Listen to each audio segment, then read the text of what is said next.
Bonjour à tous et bienvenue dans Achat-Vente en compagnie de François Mallet, responsable des marchés actions chez Kepler Chevreux. François, bonjour. Bonjour Isa.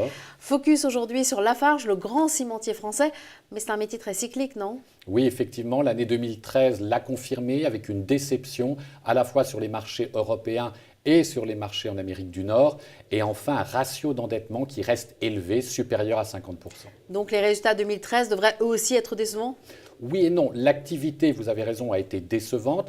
En revanche, le groupe a mis en place 3 éléments importants, à la fois un programme de réduction de coûts très significatif, un programme de cession d'actifs qui a été important, et enfin une baisse des frais financiers qui ont constitué une bonne surprise qui devrait permettre une stabilité du résultat opérationnel en 2013. Et 2014 devrait rester sur la même tendance? 2014 devrait être plutôt une bonne surprise. On a constaté une reprise des marchés américains qui devrait se traduire par une amélioration du résultat opérationnel. En Europe, on peut supposer une stabilité. Enfin, le groupe continuera à bénéficier des cessions d'actifs et de l'amélioration de son bilan.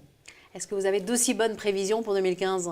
Pour 2015, on peut penser que là aussi, on aura des éléments structurels de réduction de coûts qui continueront à être positifs sur 2015, et on peut l'espérer, une amélioration de la conjoncture à la fois en Europe, aux États-Unis et aussi dans certains pays émergents. D'accord, mais les investisseurs n'ont pas tous l'air de partager votre optimisme quand on voit le parcours boursier de la valeur en 2013.